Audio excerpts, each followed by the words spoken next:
You might be surprised to know that the Tonale is only Alfa Romeo's second SUV. The first was called the Stelvio, and it garnered a lot of attention for its looks, and so will the Tonale. But this car has a much bigger job to do. Alfa Romeo said it's going from 0 to 0 in 5 years. And what does that mean? Well, Alfa Romeo is going from having no electrified cars in 2022 to having every one of its cars electrified by 2027. The Tonale launched as a regular hybrid, and now what we're driving here is the new plug-in hybrid. Alfa Romeo has even altered its famous badge. A little Easter egg here, it's a coiled serpent, and instead of a mouth, you have a plug. That is actually only on one side of this car. It's to show you where the charging flap is. And that's one of the few differences between this plug-in hybrid and the regular hybrid Tonale. No matter which version of the Tonale you go for, they're all attractive. It is a curvy shape, but as it is always the case with Alfa Romeo, it's the detailing that counts. So for start, you got very stylish alloy wheels. They reference the old teledials of before, and if you're an Alfa nut, I know you know what I'm talking about.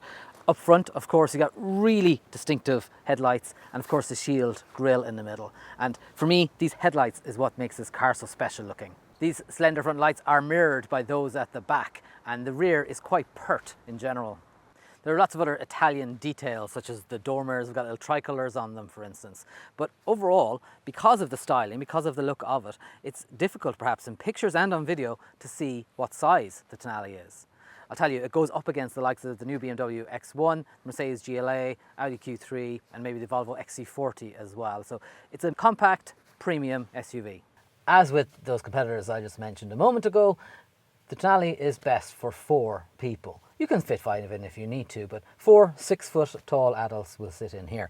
I'm not quite that tall, but as you see, I have a bit of room above my head here, and I'm sitting behind my own driving position. So plenty of room here for knees, and I can put my feet underneath the seat. The floor isn't flat all the way across, so the person who sits in the middle does have to put their feet up on this hump. It's fine for smaller journeys or for smaller people, I guess. There are air vents here, thankfully, and USB-A and USB-C ports in the middle, which is a nice thing. If the middle seat isn't being used, you have a useful armrest here for both outside passengers and cup holders in the middle. There are ISOFIX points in the 2 outer seats, as you'd expect at this level. The backs of these seats split and fold down as well, and it forms quite a flat surface with the boot. This particular model is the plug-in hybrid, and it has less boot volume than the regular hybrid, but overall is comparable to those rivals I mentioned. This is an Alfa Romeo, so it's pretty much all about the driver, and it feels like a driver-centric cabin, to be honest. That means it's quite cocooned up here, so while on the outside it is an SUV and has decent space for 4 6-footers, up front here it feels a bit cozier.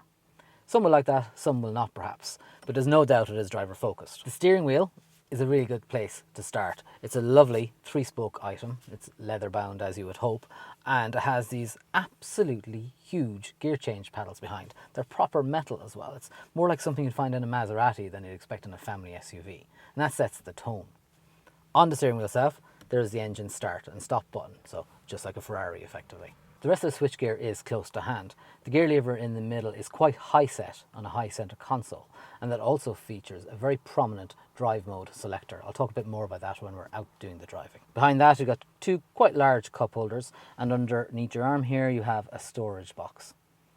The glove box itself is notably large for this size car, which is very welcome indeed, and the door pockets, while not quite as generous, will hold big bottles as you'd hope.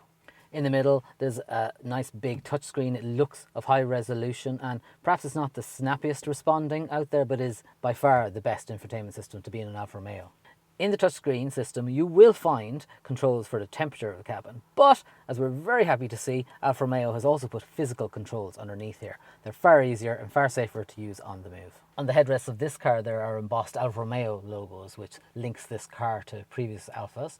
And the seats themselves, they look quite subtle, but they really do hold you well, and they're really nice perforated leather material. I said it was cozy up front, but Alfa Romeo has sensibly put lots of adjustment in the driving position. So the steering wheel goes quite far in and out, and also quite far up and down for a start. And this particular car has electric seats, so very, very easy to tweak the setting on the move, which increases comfort.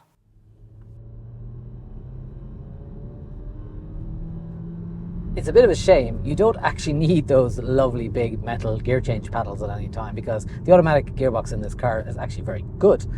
You don't feel the need to take over, change gears yourself at any stage. Certainly not if you're in the dynamic mode. Perhaps if you're in the advanced efficiency mode, which is what the A stands for, or in the normal mode, which is N on this DNA controller down here, then you might want to change down quickly to do overtaking or something like that. But I found that you just put your foot down and the gearbox is really, really quick anyway. Now, speaking of putting your foot down, when you're just driving this car normally around the place, normal speeds, normal roads, family on board, whatever, it feels like a decent premium SUV. It doesn't feel particularly like a sporty one. I mean, sure, the steering wheel is a nice sporty item. It feels really good to hold. It looks really good. It's got the gear change panels, the paddles and the start button there. But the rest of the car, it just kind of flows with the road. It's relatively comfortable. As you saw, we have decent alloy wheels on this car, and yet it doesn't ride harshly, it doesn't ride stiffly. And that's a really good thing because, let's face it, family SUVs, premium SUVs such as this, are mostly used for normal driving duty. So even when you put it into the D for dynamic mode and everything is a little bit sharper, the steering is a little bit firmer, the throttle response is a little bit faster, even then it isn't too fast, it isn't snappy in any way. And you begin to wonder, does it have the full performance that Alfa is claiming? This car, incidentally, is powered by a 1.3 litre turbocharged petrol engine. Alfa Romeo calls it multi-air. And then it's paired with a rear-mounted electric motor. So if they're both working together, it produces up to 280 horsepower and therefore has all-wheel drive. If the electric motor isn't in operation, the petrol engine can drive the front wheels through the transmission, or vice versa. In an electric mode, the rear-mounted electric motor can drive the car on its own. It's a plug-in hybrid, so if you plug it in and charge it up, the battery can officially do nearly 70 kilometers of electric driving. We found that closer to 60 is achievable, and we reckon most people should do that, and that's a decent amount of electric driving from a plug-in hybrid such as this. In the dynamic mode, the car sounds a lot more purposeful, and actually once you put your foot down, you're in no doubt that it has 280 horsepower.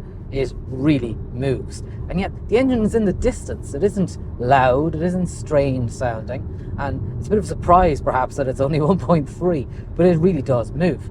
When you put it into the dynamic mode to start with, it automatically also selects the firmer dampers, but a really neat feature, and I wish more manufacturers would do this. In the middle of the driving mode selector is a button for the dampers. You press that and it goes into a soft setting, and therefore you have all the response, you have the sound, etc., but yet you pair it with the softer chassis. And I wouldn't call it soft exactly, it's just comfortable. It's still very well controlled, and it's quite a decent fun car to drive on these twisty roads. The biggest part of that, I think, is the steering. And the Italian car manufacturers do this perhaps better than anybody else. They give cars very direct steering, and it means that the car feels very agile, it feels fun to drive, and the Tonale is no different. The steering is really direct, and perhaps it does take a little to get used to it, a bit of time to get used to. But once you do, you realize that you just turn in, and you don't have to turn the wheel too much either to turn in. Despite that, the turning circle is pretty good, and the car is quite maneuverable, so that is useful in town as it is out here in the open road. We reckon then most people should get about 60 kilometer range on the battery on electric power. How efficient it is after that then depends when you next charge it up, I guess, how far you drive it on the petrol engine. Hello. There's a little e-save button down here in the center console, and what that does is it instructs the hybrid system to save the battery charge and not use it up. The reason being that you could use it later on when driving around in a city. Now, at the moment, there aren't very many cities in the world that require that by legislation, but we suspect that will change in the future, and it's another step towards electrification for Alfa Romeo. In summary though, on the road, it is fun to drive, it is good to drive, and yet that isn't done at the expense of comfort, so it seems to play both roles pretty well. That's our Irish test drive of the Tonale. It is a very interesting new SUV, there's no doubt about that. It seems to straddle the mass market and the premium SUVs in terms of pricing, in terms of positioning, and that's probably no bad thing. It means that those in the mass market can aspire to something so stylish, and yet it is good enough to compete against the premium cars. As a stepping stone towards Alfa Romeo's future of full electrification, the Tonale plug-in hybrid offers a really interesting taster. You get to feel what an electric Alfa Romeo might be like. If you'd like to read more about the Alfa Tonale and indeed all of its rivals, pop along to our website. It's CompleteCar.ie, and it's a great resource for choosing your next new car.